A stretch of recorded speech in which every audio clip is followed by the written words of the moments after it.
لقد كان لكم في رسول الله أسوة حسنة لمن كان يرجو الله واليوم الآخر وذكر الله كثيرا.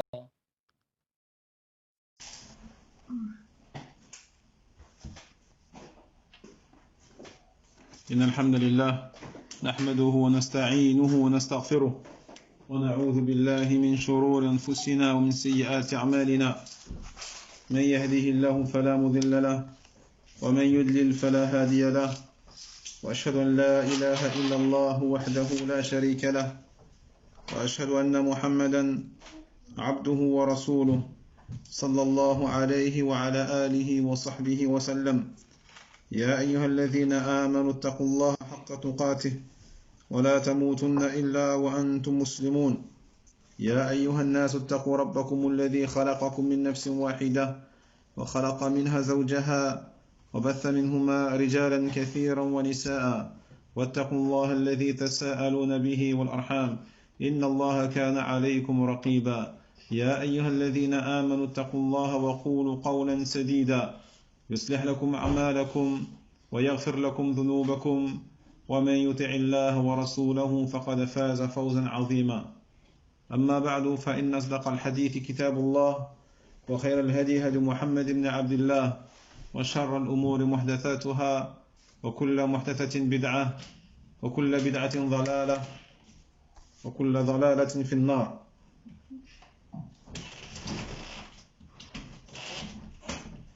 ثم أما بعد، إخوتي في الله وأخوات، السلام عليكم ورحمة الله وبركاته. فما زلنا نقرأ شرح الأرجوزة المئية في ذكر حال أشرف البرية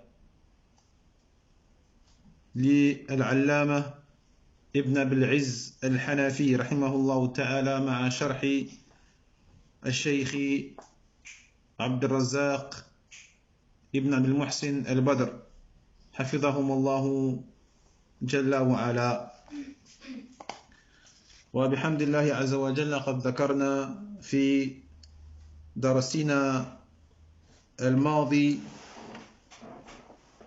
حوادث من سيرة الرسول عليه الصلاة والسلام، منها سفره مع ميسرة غلام خديجة في تجارتها إلى الشام. Donc on poursuit bi'idhnillahi azza wa jalla l'explication du poème Al-Urjuza Al-Mi'iyya du Cheikh Ibn Abil Izz Al-Hanafi rahimahullah ta'ala, avec l'explication du Cheikh Abd Razak Al-Badr hafidhahullah. Et on a mentionné la semaine dernière plusieurs événements de la vie du prophète sallallahu alayhi wa sallam. Parmi eux, le voyage qu'il a fait avec Maysara, qui était donc le servant de Khadija radiyallahu anha, dans le but de commercer avec les biens de Khadija, yani dans la région du Sham, dans les territoires du Sham. ثم ذكرنا زواجه من خديجة. Puis on a mentionné également son mariage avec Khadija radiyallahu anha. نعم. إذن وذكرنا أيضا أن لخديجة رضي الله عنها أشياء قد خصت بها عن سائر أزواج النبي صلى الله عليه وسلم. Et on a mentionné donc plusieurs points qui font que Khadija est une des épouses les plus particulières du prophète sallallahu alayhi wa sallam. Parmi ces choses qui la distinguent des autres épouses de Nabi sallallahu alayhi wa sallam, on avait dit que c'était donc la première femme qu'il a épousée, le prophète sallallahu alayhi wa sallam. Deuxième chose, le fait qu'il n'ait épousé aucune femme en étant marié avec elle. Également le fait que ce soit la mère de tous ses enfants, sauf un. Également le fait que ce soit la mère de son premier enfant, qui est Al-Qasim. C'est pour ça d'ailleurs qu'il a été appelé Abul Qasim. Et également le fait que Nabi sallallahu alayhi wa sallam n'a pas épousé une femme parmi les descendants de Qusay ibn Kilab, si ce n'est Khadija, mais également aussi Habiba. Et également le fait qu'il a annoncé la bonne nouvelle à Khadija, c'est-à-dire le fait que Allah tabaraka wa ta'ala lui réserve et lui prépare une maison au paradis qui est faite de perles, Et ceci donc, où toutes ces choses-là font partie des spécificités de Khadija par rapport aux épouses de Nabi sallallahu alayhi wa sallam. فننتقل إلى قول الناظم رحمه الله تعالى. فقال الناظم: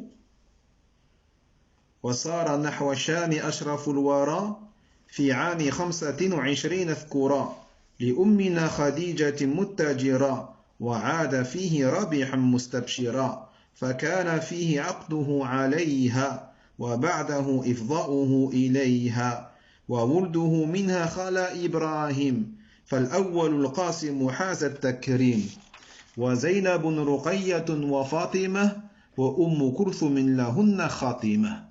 ثم قال الناظم رحمه الله: والطاهر طيب عبد الله وقيل كل اسم لفرد زاهي.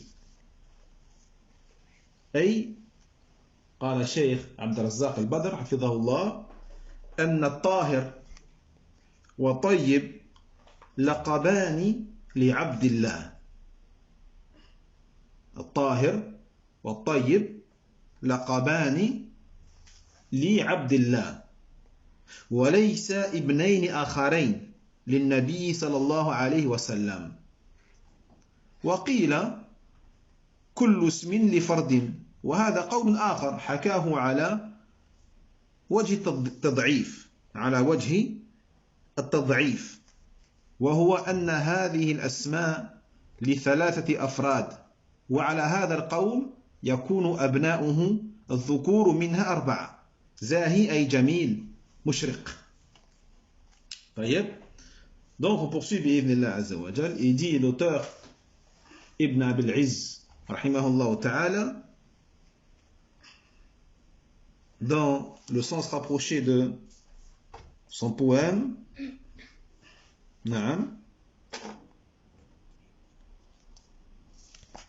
il dit: et At-Tahir At-Tayyib Abdullah.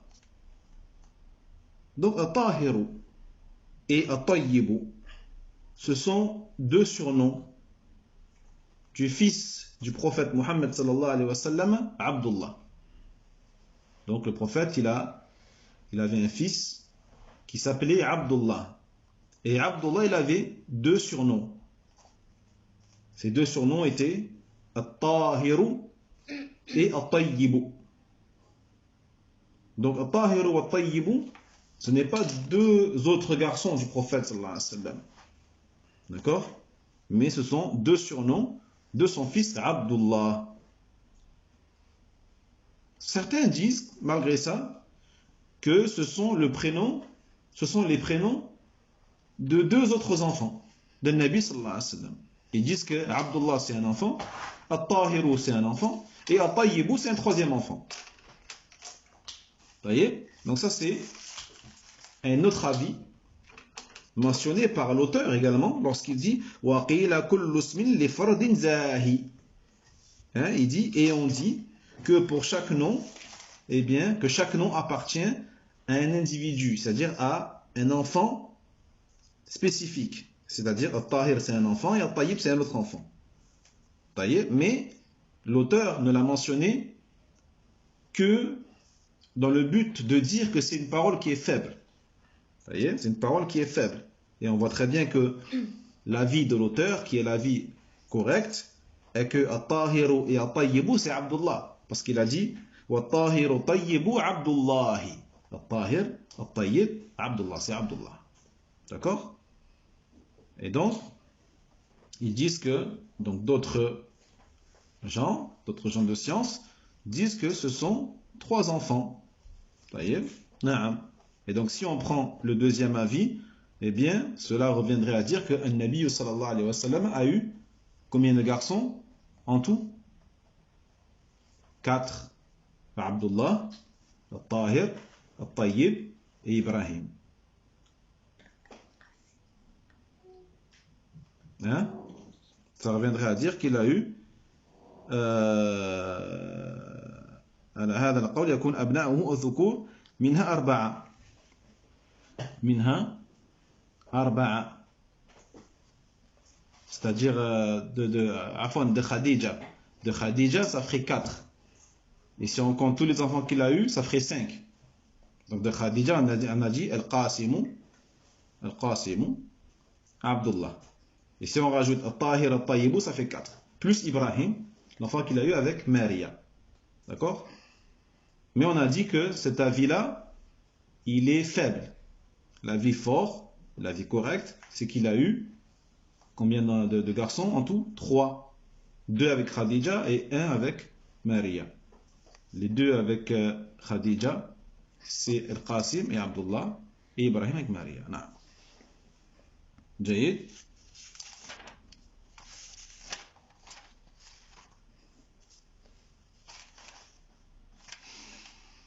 نعم. ثم قال زاهي أي جميل مشرق. Puis il dit Zahi en parlant d'Abdullah. En parlant d'Abdullah, il dit Zahi. Hein? Zahi, ça veut dire beau. Beau et mushriq, resplendissant. Resplendissant de beauté. نعم. ثم قال والكل في حياته ذاق الحمام وبعده فاطمة بنصف عام. والكل يعني جميع أولاده في حياته صلى الله عليه وسلم. ذاق الحمام أي الموت. فمنهم من ذاق الموت مبكرا قبل المبعث ومنهم من تأخر إلى ما بعد المبعث. منهم ذاق الموت مبكرا قبل المبعث ومنهم من تأخر إلى ما بعد المبعث بل إلى ما بعد هجرة النبي صلى الله عليه وسلم إلى المدينة إلا فاطمة رضي الله عنها فإن وفاتها كانت بعده ولذا قال وبعده فاطمة بنصف عام أي بعد وفاة النبي صلى الله عليه وسلم ب6 أشهر. Puis il dit, dans le sens de son poème, il dit وَالْكُلُّ فِي حَيَاتِهِ ذَاقُ الْحِمَامِ. Et tous, c'est-à-dire tous ses enfants, durant sa vie, ont goûté à la mort. Donc, ذَاقُ الْحِمَامِ, al-himam ici, c'est al-maut, c'est la mort. طيب.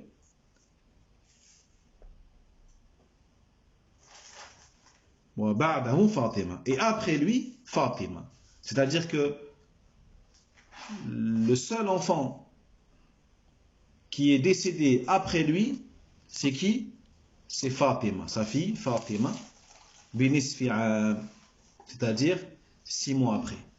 6 mois après la mort de son père, sallallahu alayhi wa sallam. Donc, parmi ces enfants, certains ont goûté à la mort tôt, c'est-à-dire avant la prophétie. Certains sont morts avant qu'ils deviennent, ou avant qu'ils ne soient devenus prophètes. Et certains sont morts après la prophétie. Donc certains sont morts avant la prophétie, d'autres sont morts après la prophétie. D'autres sont même morts après l'immigration du prophète sallallahu alayhi wa sallam. Donc ils sont morts assez tardivement après la prophétie. Donc ça veut dire qu'ils seraient morts au moins 13 années après la prophétie. 13 années après la prophétie. Jayyid. Sauf Fatima. Excepté Fatima, radiyallahu anha, qui elle est morte après son père, sallallahu alayhi wa sallam. C'est pour ça qu'il dit l'auteur, وَبَعْدَهُ فَاطِمَةٌ بِنِصْفِ عَامٍ. Et après lui, Fatima بِنِصْفِ عَامٍ, c'est-à-dire 6 mois après. 6 mois après la mort du prophète, alayhi salatu wassalam.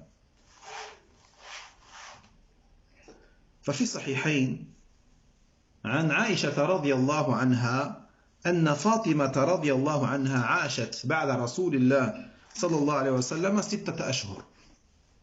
وفيهما أيضا عن عائشة رضي الله عنها قالت أقبلت فاطمة تمشي كأن مشيتها مشي النبي صلى الله عليه وسلم فقال النبي عليه الصلاة والسلام مرحبا بابنتي ثم أجلسها عن يمينه أو عن شماله ثم أصر إليها حديثا فبكت فقلت لها لما تبكين ثم أصر إليها حديثا فضحكت فقلت ما رأيتك اليوم فرحا أقرب من حزن فسألتها عما قال فقالت ما كنت لأفشي سر رسول الله صلى الله عليه وسلم حتى قبض النبي صلى الله عليه وسلم فسألتها فقالت أصر إلي إن جبريل كان يعارضني القرآن كل سنة مرة وإنه عارضني العام مرتين ولا أراه إلا حذر أجلي وإنك أول أهل بيتي لحاقا بي فبكيت فقال أما ترضين أن تكوني سيدة أهل الجنة أو نساء المؤمنين فضحكت لذلك.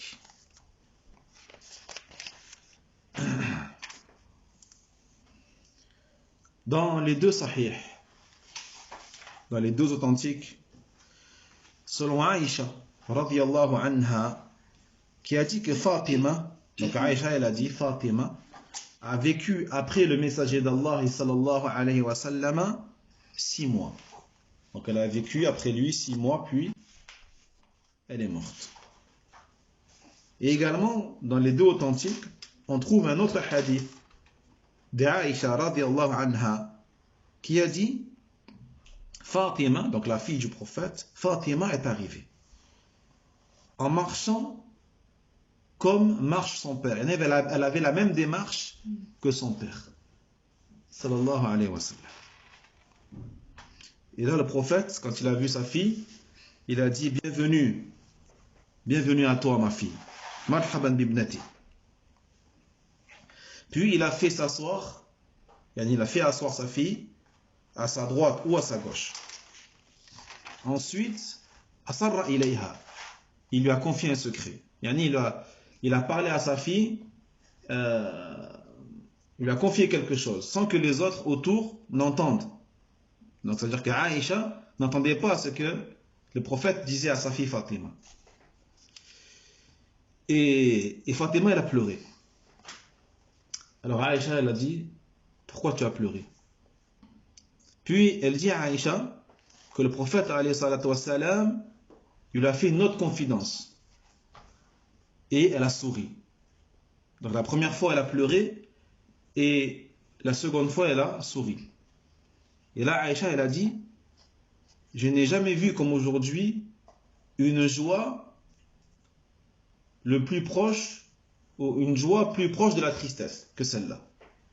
Je n'ai jamais vu comme aujourd'hui une joie aussi proche de la tristesse. Alors elle dit à Aïcha, je l'ai demandé, qu'est-ce qu'il t'a dit? Et là, Fatima, elle a refusé. Elle a dit, je n'ai pas à te divulguer le secret du messager d'Allah sallallahu alayhi wa sallam. Jusqu'à ce que le prophète décède. Et après la mort du prophète sallallahu alayhi wa sallam, Aïcha, elle a demandé à Fatima. Elle lui a redemandé, elle a posé la question. Qu'est-ce qu'il t'a dit? Et là, Fatima, elle a répondu, il m'a dit, et le prophète, il lui a dit, Jibril a l'habitude de me faire réciter le Coran en entier chaque année, tous les ans. Une fois par an, Jibril alayhi salam faisait réciter le Coran au prophète sallallahu alayhi wa sallam. Puis il dit le prophète, mais cette année-là, il me l'a fait réciter 2 fois. Et le prophète, qu'est-ce qu'il a dit? Il a dit donc, j'ai deviné que mon heure était arrivée. J'ai deviné.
Donc il a compris, le prophète sallallahu alayhi wa sallam, qu'il allait mourir cette année-là. L'année où Jibril alayhi salam lui a fait réciter 2 fois le Coran. Et quand elle a entendu ça, elle a pleuré, Fatima. Mais après il lui a dit, mais toi, en parlant à sa fille Fatima, tu es la première personne de ma famille qui va me rejoindre. Fatima, il lui a dit à Fatima, mais toi, tu es la première personne de ma famille à me rejoindre. C'est-à-dire qu'il lui a dit qu'elle allait bientôt mourir, elle aussi, après lui, avant même les autres membres de sa famille. Et là, elle a pleuré. Fatima, elle a pleuré. Puis il lui a dit, ou plutôt, ne serais-tu pas satisfait d'être la maîtresse des gens du paradis ou la maîtresse des femmes des croyants? Donc il a dit à sa fille Fatima qu'elle sera au paradis la maîtresse des femmes des croyants. Et c'est là qu'elle a souri. Fatima radiyallahu anha. إذن جميع أولاد النبي صلى الله عليه وسلم كانوا من خديجة إلا إبراهيم فكان من ماريا مولاته. Et donc tous les enfants de Nabi sallallahu alayhi wa sallam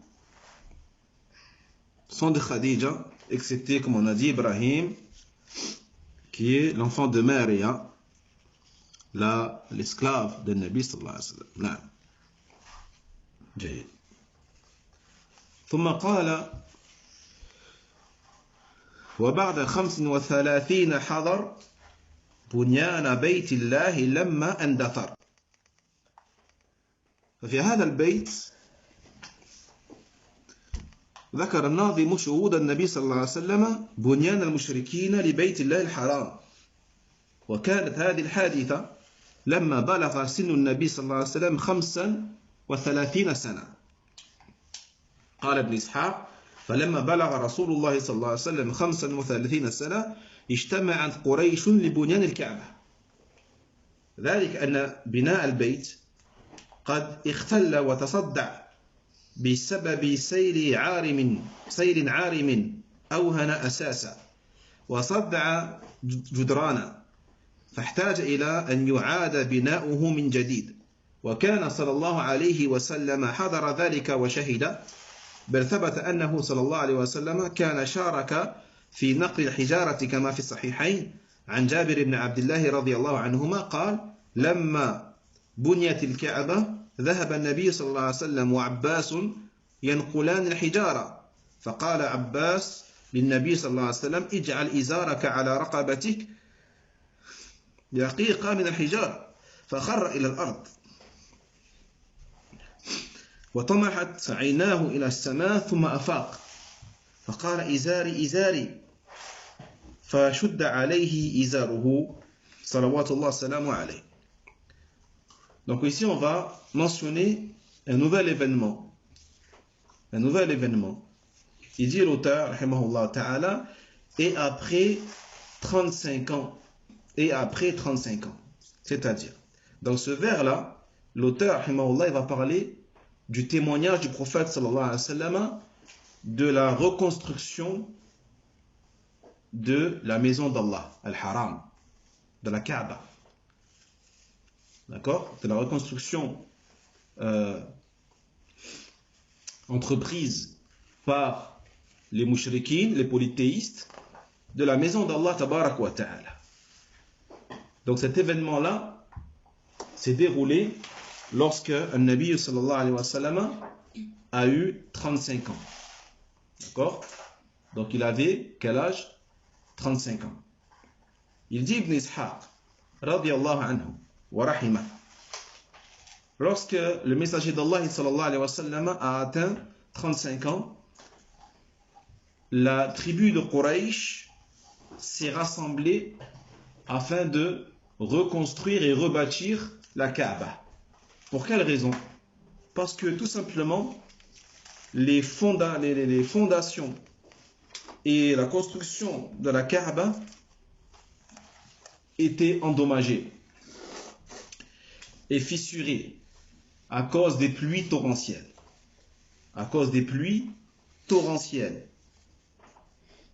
Qui avaient donc causé la fragilité des fondations de la Kaaba. Donc ils ont été obligés de la reconstruire, car ça a démoli les murs de la Kaaba et fragilisé les fondations de la Kaaba. Donc ils ont vu qu'il était obligatoire de remonter et de reconstruire la Kaaba de nouveau. Et donc le prophète, il avait quel âge à ce moment-là? 35 ans. Et donc il a assisté, donc il n'était pas encore un prophète, c'était pas encore un prophète. Mais il a assisté, il a témoigné, il a été témoin de cette reconstruction. Plus que ça, il a même participé. À la reconstruction, c'est-à-dire qu'il a participé à notamment transporter les pierres servant à remonter, à reconstruire, à rebâtir la Kaaba, comme cela a été rapporté dans les deux authentiques chez Al-Bukhari et Muslim, selon Jabir ibn Abdullah, qui a dit, lorsque la Kaaba a été rebâtie, le prophète sallallahu alayhi wa sallam est parti, lui et Abbas, radiyallahu anhu. Et ils ont donc transporté les pierres pour rebâtir la Kaaba. Il dit Abbas, à un moment il a dit Abbas au prophète sallallahu alayhi wa sallam, il lui a dit, mets ton izar sur ta nuque, sur ton cou, c'est-à-dire sur ta nuque, afin de te protéger des pierres. Parce que qu'est-ce qu'il faisait? Donc certains transportaient les pierres à plusieurs, mais le prophète sallallahu alayhi wa sallam, il les transportait les pierres tout seul, et il les mettait sur son cou, sur sa nuque, et il les transportait comme ça. Et donc Al-Abbas, il a conseillé de mettre son izar au-dessus du cou pour justement être protégé des pierres. Et il est dit que le prophète, à un moment, il est tombé par terre. et il a levé les yeux au ciel, puis il s'est relevé. Et là il a dit Izari, Izari, apportez-moi mon izar, apportez-moi mon izar. C'est-à-dire, afin que je le mette sur ma nuque pour me protéger des pierres. Et là on lui a donc fixé son izar sur le cou. Walhamdulillah. Jayid. Donc il a participé à la reconstruction de Al-Kaaba. نعم. ثم قال الناظم وحكموه ورضوا بما حكم في وضع ذاك الحجر الأسود ثم فكان قد حصل اختلاف شديد بين القبائل من قريش لما وصلوا إلى موضع الحجر الأسود من منهم يضع الحجر الأسود مكانه وهم يعرفون حرمة هذا الحجر ومكانته وفضله وكل قبيلة تريد أن تحظى بهذا الشرف ولهذا اختصموا واختلفوا اختلافا شديدا في ذلك فحكموه ورضوا بحكمه وازداد عليه الصلاة والسلام بذلك قدرا فوق قدره ومكانة فوق مكانته. Puis dit l'auteur رحمه الله تعالى وحكموه ورضوا بما حكم. يعني لا قريش ont pris le prophète sallallahu alayhi wa sallam, donc à ce moment-là il n'était pas encore un prophète, et ils l'ont choisi quand même pour être juge, pour être le juge dans l'affaire concernant la pierre noire. Donc les tribus de Quraysh ont eu une grande divergence à propos de la pierre noire. C'est-à-dire lorsqu'ils ont reconstruit la Kaaba et qu'ils sont arrivés au stade de reposer la pierre noire, de refixer la pierre noire sur la Kaaba, ils ont divergé et se sont disputés. Pourquoi se sont-ils disputés? Pour savoir qui de ces différentes tribus allait avoir l'honneur de poser la pierre noire sur la Kaaba. Donc chaque clan, chaque tribu voulait avoir cet honneur-là. Et ils connaissaient la valeur et la sacralité de la pierre noire, son degré, son mérite. Et chaque tribu donc voulait obtenir et profiter de cet honneur. C'est pour cette raison que ils se sont disputés, ils ont divergé, une grande divergence. Et ils ont eu l'idée de prendre pour juge le prophète sallallahu alayhi wa sallam, qui n'était pas encore une fois, je le répète, un prophète. Mais ils savaient que le prophète était al-amin, le loyal, l'honnête. Et ils ont accepté son jugement. Et le prophète à ce moment-là, alayhi salatu wassalam, a encore eu plus de valeur à leurs yeux à ce moment-là. Et plus d'importance et d'honneur. قال ابن إسحاق ثم إن القبائل من قريش جمعت الحجارة لبنائها كل قبيلة تجمع واحدة ثم بنوها حتى بلغ البنيان موضع الركن أي الحجر الأسود فاختصموا فيه كل قبيلة تريد أن ترفعه إلى موضعه دون الأخرى حتى تحاوروا وتحالفوا وأعدوا للقتال فقربت بنو عبد الدار جفنة مملوءة دما ثم تعاقدوا هم وبنو عدي بن كعب بن لؤي على الموت وأدخلوا أيديهم في ذلك الدم في تلك الجفنة فسموا لعقة الدم فمكثت قريش على ذلك 4 ليال أو 5 ثم إنهم اجتمعوا في المسجد وتشاوروا وتناصفوا. Il dit Ibn Ishaq, rahimahullah ta'ala, ensuite, les tribus de Quraysh ont commencé donc à réunir les pierres pour rebâtir la Kaaba. Donc chaque tribu réunissait les pierres de son côté, puis ils ont construit la Kaaba. Jusqu'à, donc comme on a dit, ils sont arrivés à l'étape de l'angle de la pierre noire, où il fallait donc remettre la pierre noire à sa place. Et là, ils ont commencé à se quereller. Chaque tribu voulait donc avoir l'honneur de remettre la pierre noire à sa place.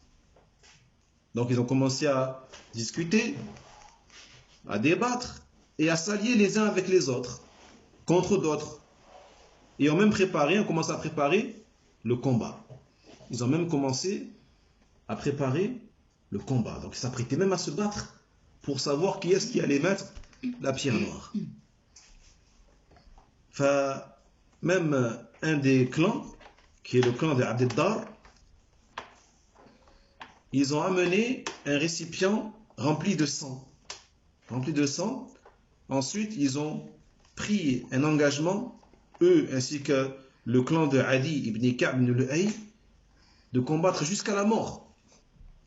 Ils ont rentré leurs mains dans ce récipient de sang, taillé, et c'est pour ça qu'ils ont été appelés l'Aqat al-Dam.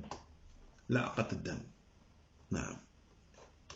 Et donc Quraysh est resté comme ça, dans cette situation-là, pendant 4 ou 5 nuits. Pendant 4 ou 5 nuits, donc, ils étaient en totale divergence. Et ça allait exploser, comme on dit, en combat. Ensuite, ils se sont réunis dans la mosquée, au bout de ces 4 ou 5 nuits, et ils ont encore discuté, se sont concertés les uns les autres, et ont trouvé un terrain d'entente. Et ils ont trouvé un terrain d'entente, Inch'Allah Ta'ala. Ils ont été juste les uns vers les autres. فزعم بعض أهل الرواية إن أبا أمية ابن المغيرة بن عبد الله بن عمر بن مخزوم وكان عامئذ أسن قريش كلها قال يا معشر قريش اجعلوا بينكم فيما تختلفون فيه أول من يدخل من باب هذا المسجد يقضي بينكم فيه ففعلوا فكان أول داخل عليهم رسول الله صلى الله عليه وسلم فلما رأوه قالوا هذا الأمين رضينا هذا محمد فلما انتهى إليهم وأخبروه الخبر قال صلى الله عليه وسلم هلم إلي ثوبا فأتي به فأخذ الركن فوضعه فيه بيده ثم قال لتأخذ كل قبيلة بناحية من الثوب ثم رفعوه جميعا حتى إذا بلغوا به جميعا موضعه وضعه هو بيده ثم بني عليه. Certains des gens des hadiths, des riwayat, ont dit que Abu Umayya, donc une personne qui s'appelle Abu Umayya ibn al-Mughira ibn Abdullah ibn Omar ibn Makhzoum, qui était cette année-là la personne du clan de Quraysh la plus âgée. C'était la plus âgée de la tribu de Quraysh. Donc qu'est-ce qu'il a fait? Il s'est levé, il a dit: ô Quraysh, faites que la première personne qui va entrer par la porte de la mosquée soit celle qui va juger entre vous dans votre divergence. Vu que vous n'arrivez pas à vous mettre d'accord, il a dit: faites que la première personne qui va entrer par la porte de la mosquée, eh bien c'est elle qui va avoir le dernier mot, c'est elle qui va choisir et qui va juger entre vous. Ils ont dit d'accord. Et qui est-ce qui est entré? C'est le prophète Mohammed sallallahu alayhi wa sallam. Il est entré. Et lorsqu'ils l'ont vu, ils étaient contents. Parce que ce n'était pas n'importe qui. Et ils savaient que le prophète était al-Amin, l'honnête homme, le loyal, celui qui ne ment pas, qui ne triche pas, qui ne trompe pas. Et donc ils étaient contents. Alhamdulillah, c'est pas n'importe qui. Hada Muhammad, c'est Muhammad sallallahu alayhi wa sallam. Taïeb. Et donc lorsqu'ils ont expliqué à Muhammad sallallahu alayhi wa sallam qu'est-ce qu'il devait faire, et là le prophète, regardez la sagesse qu'il avait déjà, subhanallah, il a dit: amenez-moi un vêtement. Amenez-moi un vêtement. On lui a amené un vêtement. Puis il a pris la pierre noire et il l'a posée sur le vêtement avec sa main. Et il a dit: chaque tribu prend un côté du vêtement. Que chaque tribu vienne, chaque responsable des tribus vienne, ou chaque tribu vienne et prend un côté du vêtement. C'est-à-dire tout le monde, vous allez la transporter. Tout le monde. Il n'y aura pas de jaloux. Prenez chacun un côté du vêtement et vous allez tous soulever la pierre noire. Vous allez tous la mener à l'angle de la Kaaba. Jusqu'à ce qu'ils soient arrivés donc à l'endroit de la Kaaba. Et là, qui est-ce qui a pris la pierre noire? C'est le prophète lui-même. Sallallahu alayhi wa sallam. Le prophète l'a prise et c'est lui qui l'a posée avec ses nobles mains. Et c'est ainsi qu'ils ont donc rebâti donc la Kaaba autour de la pierre noire. وهكذا.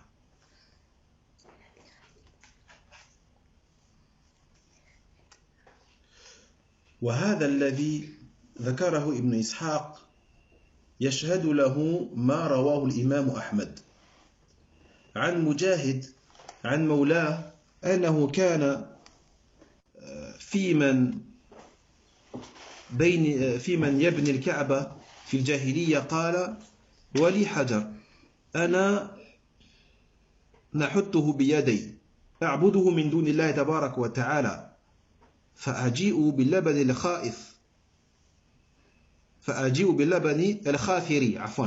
الخاثر الذي أنفسه على نفسي فأصبه عليه فيجيء الكلب فيلحسه ثم يشخر فيبول فبنينا حتى بلغنا موضع الحجر وما يرى الحجر أحد فإذا هو وسط حجارتنا مثل رأس الرجل يكاد يتراءى منه وجه الرجل فقال بطن من قريش نحن نضعه وقال آخرون نحن نضعه فقالوا اجعلوا بينكم حكما قالوا أول رجل يطلع من الفج فجاء النبي صلى الله عليه وسلم فقالوا أتاكم الأمين فقالوا له فوضعه في ثوب ثم دعا بطونهم فأخذوا بنواحيه معه فوضعه هو صلى الله عليه وسلم.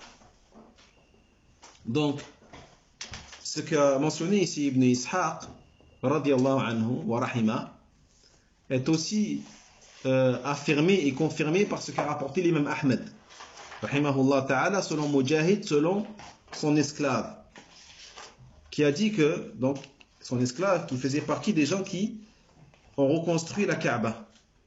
Voyez? Il dit, j'avais une pierre. Il commence son récit par, j'avais une pierre que j'ai moi-même taillée et que j'adorais en dehors d'Allah tabarak wa ta'ala. On ne parle pas de la pierre noire. Hein. Là on parle, la personne dit, j'avais une pierre, donc à l'époque, c'était des mushrikines. Hein. Il dit, j'avais une pierre que j'avais moi-même taillée de mes propres mains et que j'adorais en dehors d'Allah tabarak wa ta'ala. Et je prenais du lait, al-khafir, du lait épais, qui était donc pour moi un lait très précieux. Et je le déversais sur cette pierre. Puis un chien venait et il léchait le lait. Puis il levait la patte et il urinait sur la pierre qu'il adorait en dehors d'Allah Azza wa Jalla. Allah musta'an. Regardez, subhanallah, ces gens-là adoraient des statues que même les animaux urinaient dessus. Subhanallah. Na'udhu billah. Puis il dit, et donc on a construit la Kaaba jusqu'à ce que nous sommes arrivés à l'étape de la pierre noire. Et aucun d'entre nous ne voyait où elle était, jusqu'à ce qu'on l'a vue au milieu de toutes les pierres. Au milieu de toutes les pierres, taïeb. Puis il y a une phrase en arabe, il dit mithl ar-ra's ar-rajuli yakadu yatara'a minhu wajhu ar-rajul. Donc cette phrase-là, Inch'Allah ta'ala, on la traduira la semaine prochaine, bi'idhnillah azza wa jal, lorsque, une fois que j'aurai posé la question, Inch'Allah ta'ala, aux gens de science, sur le sens exact de cette phrase. Puis il dit, faqala batnun min Quraysh. Puis une des tribus de Quraysh a dit, c'est nous qui allons la mettre, la pierre noire. D'autres ont dit, non, c'est nous qui allons la mettre. Et ils ont dit, d'autres ont dit, mettez entre vous un juge. Prenez entre vous un juge. Ça y est, donc dans la version qu'on a vue tout à l'heure, c'était Abu Umayyan al-Mughira, donc le plus âgé qui a proposé cette solution. Al-Muhim. Et là, ils ont dit donc, le premier homme qui va arriver de ce chemin, hein, c'est lui qui va juger. Et là, le prophète, il est arrivé. Et ils ont dit, Ataakumul Amin. Et là, ils ont dit, est venu à vous, Al-Amin, le loyal. Donc, regardez, subhanallah, ici, une chose qui est intéressante, comment il respectait le prophète, sallallahu alayhi wa sallam. Comment il le respectait, comment ils avaient de l'estime pour lui. Mais le jour où il est venu,